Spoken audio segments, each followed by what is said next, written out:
Hello everyone, আশা করি সবাই ভালো আছেন। আজকে ভিডিওতে FZ25 যেটা কয়েকদিন আগে লঞ্চ হয়েছে আপনারা দেখেছেন। আর এটা কিন্তু আমি আছি আজকে গ্রিন মোটরসে, উত্তরা 12 নম্বর সেক্টরে ঢাকায়। আর আজকের ভিডিওতে আমি আপনাদেরকে এটা একটু দেখানোর চেষ্টা করবো যে কি আছে আসলে, কি নাই সেটা আপনারা পরে ভাইবে নিন। আসলে সেগুলো আমার দেখার বিষয় না, আমার দেখার বিষয় যে এটাতে আসলে কি আছে। এইখানে 14 লিটারের একটা ফুয়েল ট্যাঙ্ক পাচ্ছেন, 250 সিসির একটা লিকুইড কুলড ইঞ্জিন পাচ্ছেন, এখানে রেডিয়েটর দেওয়া আছে।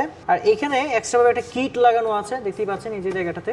আচ্ছা, আর উপরের অংশটা যেটা, এটাতে যে লুকিং গ্লাসগুলো এটা লাগানো নাই, এটা লাগালে হয়তো জিনিসটা একটু সুন্দর দেখা যাবে। আর সামনের যে অংশটা আছে এটা আপনি এরকম পাচ্ছেন, লুকসটা এরকম পাচ্ছেন। এখানে একটা স্টিকার লাগাতে পারবেন, হেলোজেন লাইট দেখতে পাচ্ছেন। এটা এলইডি, প্রজেকশন এলইডি। সেই ক্ষেত্রে 250 সিসির অর্থাৎ হায়ার সিসির বাইক যেটা বাংলাদেশে হচ্ছে ইয়ামাহার প্রথম, এটাতে কিন্তু আপনার ফগ লাইট আলাদা ইউজ করতে হবে না। এইখানে অ্যাজ ইউজুয়াল এটা হচ্ছে প্লাস্টিক ফাইবার এই বলে এটাকে, এই যে মাডগার্ড, এটা তো অ্যাজ ইউজুয়াল অন্যান্য বাইকের মতো যেগুলো সেগুলো পাচ্ছেন। সামনের এবং পেছনের যে চাকা আছে সেটা হচ্ছে 140, অর্থাৎ অন্যান্য যে বাইকগুলো আছে সেম। এইখানে এই যে অ্যাডজাস্ট বা মাফলার যেটাকে বলা হয়, এইটা আসলেই ইয়ামাহা অন্যরকম করে, এইটার প্রশংসা করতেই হবে। এটা খুবই সুন্দর লাগে আমার কাছে, ব্যক্তিগতভাবে ভালো লাগে। আপনার কাছে কীরকম লাগে সেটা কমেন্ট করে জানিয়ে দিন। আর হচ্ছে এই জায়গাটাতে আপনার ভালো একটা খুব শক্তিশালী, ভিতরে কিন্তু মেটাল রয়েছে এটাতে। এইখানে মাডগার্ড আছে, এখানে মাডগার্ড আছে, এটা থাকাতে আসলে ভালো হয়, সেক্ষেত্রে মানে কাদা ছিটাছিটি কম হয়। আর সবচেয়ে ভালো বিষয় যেটা, সামনে এবং পিছনে দুইটাতেই আপনারা ডিস্ক পেয়ে যাচ্ছেন, প্লাস এবিএস পেয়ে যাচ্ছেন, ডুয়েল চ্যানেল এবিএস। আর এইটাতে আসলে এই পাশটাতে যদি একটু দেখাই, দেখতে পাচ্ছেন যে এইখানে যদি দেখাই একটু, সো দেখেন এখানে ছোট্ট একটা সাইড গার্ড আছে, অর্থাৎ এটার লুকসটাকে একটু গর্জিয়াস করার জন্য ছোটভাবে দেওয়া হয়েছে। সো এটা আপনি পরবর্তীতে একটু বড় করে নিতে পারবেন যদি আপনার প্রয়োজন হয়। তবে এটা কিন্তু ইন্টিগ্রেটেড থাকে, এটা আলাদা কিনতে হবে না আপনাকে।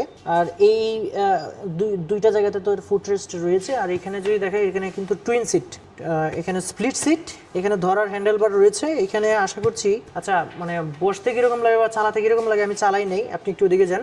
আসলে আমার উচ্চতা হলো মাত্র 5 ফুট 4 ইঞ্চি মাত্র। সো আমি যদি একটু বলি যে ঠিকমতো বসা যাচ্ছে কিনা, সো দেখুন আমার যে পাটা এরকম চালানো যাবে।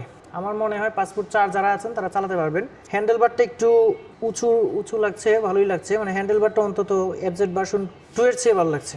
তবে 2টাও চালাইতে খারাপ না, 2টাও মানে আমি সন্তুষ্ট 100% সন্তুষ্ট। 2টা আমি চালাচ্ছি বেশ কয়েকদিন ধরে, 3-4 মাস ধরে।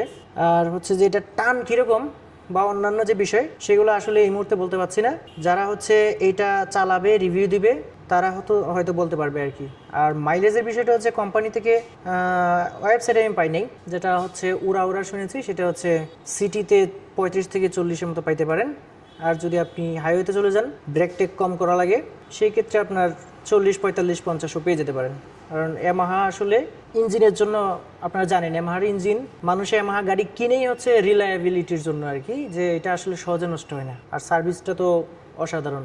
যেমন আমার সার্ভিসে আমি একদিন ফেল করেছিলাম, যেদিন সার্ভিসের ডেট সেদিনের একদিন আগে আমাকে ফোন দিয়েছে, যেদিন সার্ভিস সেদিন যেতে পারি না, এরপরের দিন আবার ফোন দিয়েছে সার্ভিস সেন্টার থেকে। এই জিনিসটা অসাধারণ লেগেছে আমার কাছে, কারণ হচ্ছে যে সার্ভিস যদি না করেন আপনার গাড়ি ঠিকমতো চলবে না, সেটাই স্বাভাবিক। সো এই ছিল ওভারঅল। আরেকটা বিষয় হচ্ছে যে যদি কোম্পানি থেকে এটার টেস্ট ড্রাইভের ব্যবস্থা করে, তাহলে আমি টেস্ট ড্রাইভ দিয়ে আপনাদেরকে জানাবো যে আমি অন্য একটা বাইক চালাচ্ছি কীরকম লাগছে, এইটা চালিয়েছি কীরকম লাগছে। এই মুহূর্তে যেহেতু চালানোর কোনো অপশন নেই, সেক্ষেত্রে আমি আপনাদেরকে দেখাতে পাচ্ছি না। আর একটু যদি আপনাদেরকে এটার চাবি আছে এখানে, আপনি সামনের যে ড্যাশবোর্ডটা একটু দেখাই, এই যে দেখতে পাচ্ছেন এখানে হচ্ছে আপনার ওই যে ইন্ডিকেটর দেখা যাচ্ছে যে গিয়ারের নাই, গিয়ার তো 5টা, এটাতে গিয়ার হচ্ছে 5টা, 5 স্পিডের গিয়ার বক্স। আর এবিএস এর এখানে ইন্ডিকেটর রয়েছে। অন্যান্য হচ্ছে একদম বেসিক কিছু দেওয়া আছে। আর এটাতে হচ্ছে ব্লুটুথে কানেক্টিভিটি নাই। আর একটা বিষয় হচ্ছে যে এটা একটু সাউন্ডটা যদি আপনাদেরকে শুনে, একটু স্টার্ট দিয়ে, খুবই সিম্পল। সো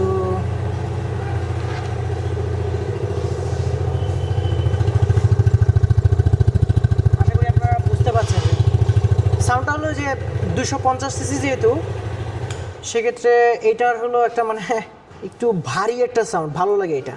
হুন্ডা কোম্পানির দেখবেন সবগুলা গাড়িতে সাউন্ডটা একটু ভারী, এটার সাউন্ডটা কিন্তু একটু ভারী, আর ভারী একটু সাউন্ডটা দেখলে ভালো লাগে, যেমন রয়্যাল এনফিল্ডের সাউন্ডের জন্য কিন্তু রয়্যাল এনফিল্ডের তো জনপ্রিয়। আসলে আজকে ভিডিওতে এটা আপনাদেরকে জানানোর চেষ্টা করেছিলাম। যদি আপনি নিজে এটা আসলে এসে এভাবে খুঁটিনাটি একটু দেখে যেতে চান, সেক্ষেত্রে গ্রিন মোটরসে চলে আসতে পারেন। গ্রিন মোটরসের ঠিকানা হচ্ছে উত্তরা 12 নম্বর সেক্টরে, জাস্ট কবরস্থান যেটা রয়েছে এটার অপোজিটেই। এছাড়া ভিডিওতে আমি নাম্বার দিয়ে দিব, ভিডিও ডিসক্রিপশন বক্সে নাম্বার দিয়ে দিব, আপনি কিন্তু চলে আসতে পারবেন। আসতে যদি সমস্যা হয় ফোন করে আপনি হেল্প নিতে পারবেন। তো আজকে ভিডিও এ পর্যন্ত, সবাই ভালো থাকবেন, আল্লাহ হাফেজ।